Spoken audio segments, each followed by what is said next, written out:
What's up and welcome. Bienvenidos to another episode of For RealTea. I am with my friend Alex. Actually, I'll let Alex introduce himself.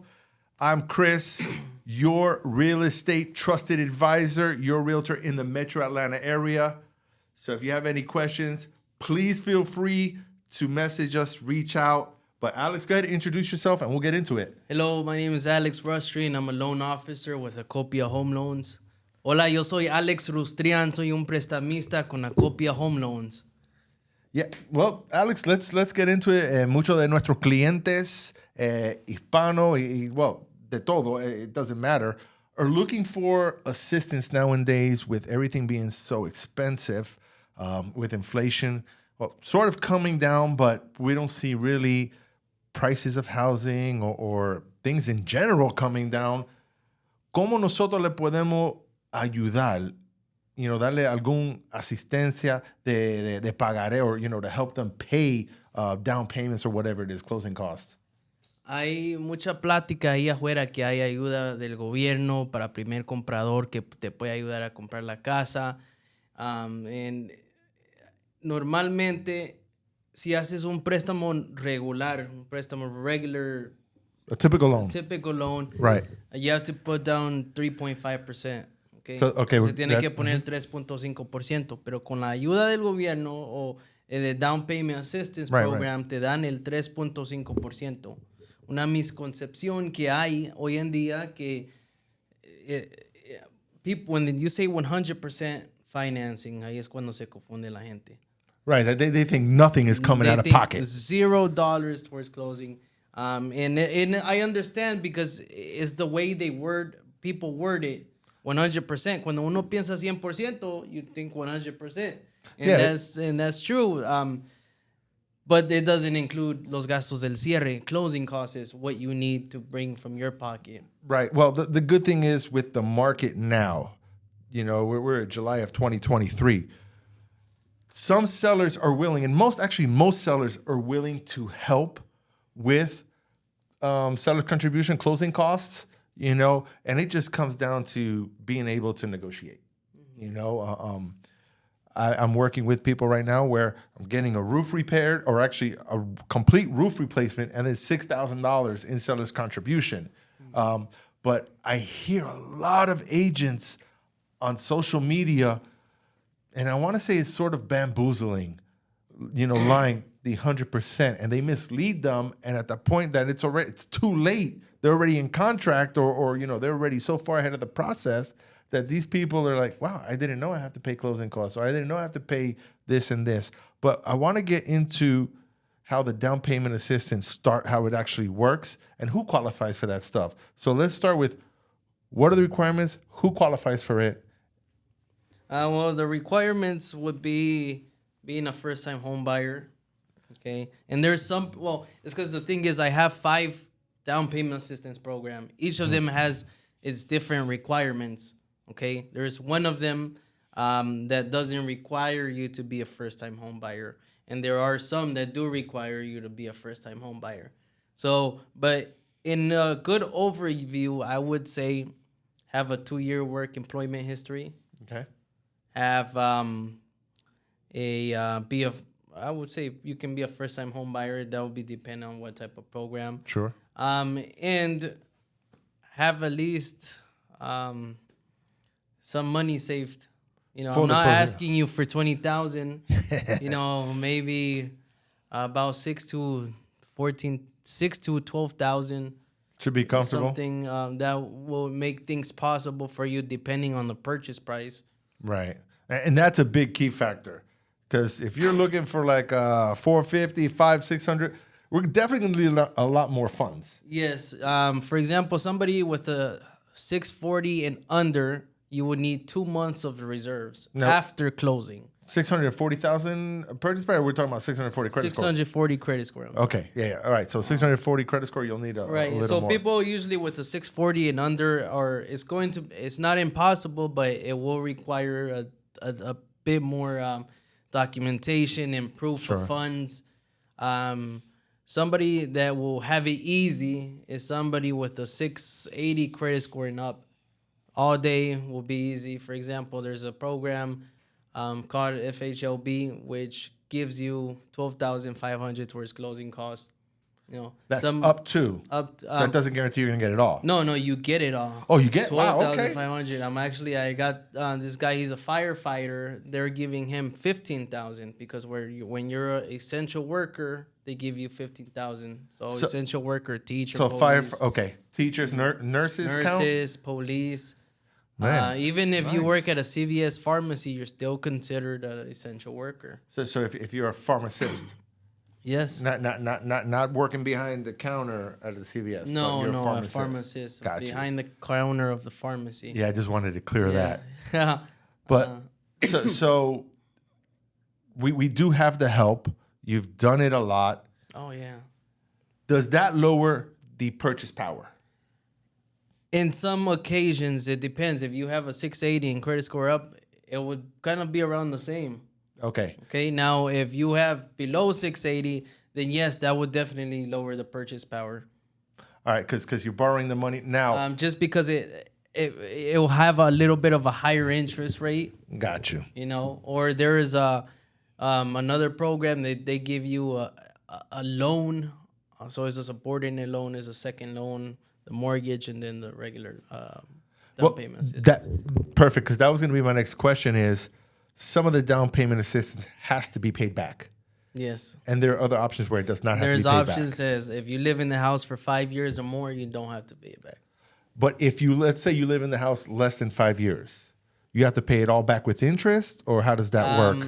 Yeah. So for example, the program I was just talking about, 12,500, they take away every year they discount $2,500.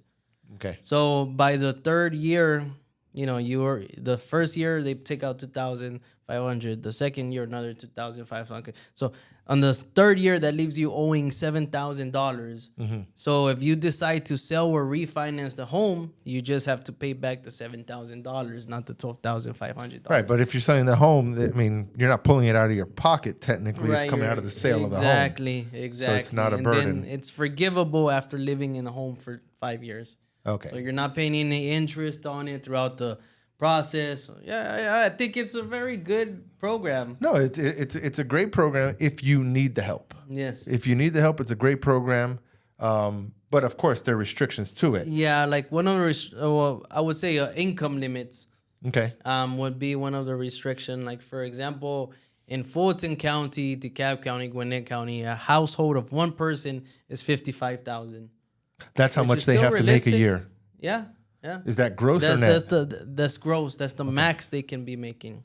Got you. So it's realistic. A person of one looking for something 300,000 and under, you'd be able to. That's a find difficult market in Atlanta. Yeah. But as a married couple, what is the limit? So two people is 64,000. A household of four, it would be 80,000. Okay, so when you're saying household of four, are everyone working, or we're talking about about two parents, two kids? 2 kids, yeah. Okay, all right, Or great. 2 parents, 1 kid, and the pregnant wife. Or Right, we've got a baby coming in, so they'll allow you. So that depends per city or per county. All those. It's mostly in the metropolitan area. Mm-hmm. So counties surrounding that. As you get further into urban areas, I think that would be probably lower a little. Okay, all right, perfect. So obviously you've done. Hey, but I've been doing a lot of these programs just because the thing is, we as lenders calculate income differently from what you think. Right. Just because you're making $25 an hour in our terms of calculation, the year to date may not support that. So it's just a little bit complicated to explain. But let's get into it a little, because I'm pretty sure people want to know. Because we've worked with people who are making $300,000 a year, and once they get those tax write-offs, it's only $30,000 is what they're making. So let's not dive into it, because each case is different, and you got to take each client their scenarios are completely different, and everyone's complicated in the way you handle it. But how would you determine, let's say someone making 65,000 a year, that's gross. What do you guys actually use to calculate it? I mean, if they're making salary $65,000 Let's do a year, W-2. it's just 65,000. Now, if they get paid hourly, Okay. that's a little bit more different, because sometimes what it is what you're making hourly and what your year to date is on how much you have made so far. Sometimes it doesn't coincide together. Like if you're supposed to be, for example, making $25 an hour, 40 hours a week, you're supposed to be making a certain amount. Right. I'll give you one on top of my head. Like somebody making $15 an hour, working 40 hours a week, should be making $2,600 a month. Okay. Okay, but if you look at your pay stub and your year to date is $2,300 a month, that doesn't make sense, because you're supposed to be making 2,600. So that means you're not working the 40 hours. So we have to average what you've made, meaning that will give you something lower. Right. So make sure, one important thing, always work those 40 hours a week. Right. 100%. Now, talking about working the 40 hours a week, what if you have mom, dad, whatever, working full time, and they have a child who works part-time and goes to school, but they've been working part-time for the past 2-3 years? Can we use that income? Yeah, most definitely. So we can use that income as long as they do file taxes, right? Yes, correct. Taxes. So it'll be the same thing: taxes, credit, and all that good stuff in order for them. So so as a part-timer, we can. Yeah. Yeah, we need to talk after the show. You'll need a 2-year average though for part-time. Got you. And then how do you verify that type of employment, since it is part-time? I mean, it's the same procedures you're going to ask? Yeah, last 2-year pay, W-2s, last 2 pay stubs. Okay. All right, great. What else should people know regarding down payment assistance? I mean, well, let's just put it this way. Should everyone try to apply for down payment assistance? Yeah, most definitely. I think one thing that helps me stand out from other lenders is that when I discuss numbers, I give people multiple options. I just don't give them, for example, you only apply for an FHA, that's all you apply for. Sure. I tell you, you apply FHA, here's some down payment assistance programs. There's about 2 that you qualify for based on analyzing your situation. Sure. And if you want to qualify for this one, this is what you're going to have to do to get your credit score up. So I discuss every option with them, explain the benefits, and let them decide what they want to do. So it's more about helping them make an informed decision. Correct. It's my job is to tell you all the pros and cons about it, give you the benefits, read out the numbers, explain everything to you, and you decide what would fit best for you. Okay. Now changing topics a little, because everyone's focused on interest rates. A lot of people, and I get it, because the higher the interest rates are, the more you're going to pay. But what are you seeing right now as far as interest? Where are we right now, ballpark, with interest rates on an average? Today, I would say around 6.75%. Almost. All right. Today. So almost 7%. So they've been definitely going down. They've been going down after the Federal Reserve came out. I think it was last Wednesday. Yep. With the inflation rate going down. So that has definitely helped a lot.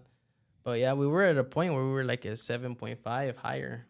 Yeah, no, I spoke to some other lenders. They were like, yeah, we're at 8%. It's like, wow. Yeah, Okay. no, it definitely got there. But it has been going down. And but I think overall, if you've seen what the average actually is in the past 20 years, is actually at 8%. Yeah, so it's So not as bad. long as you're below that, you're good. No problem.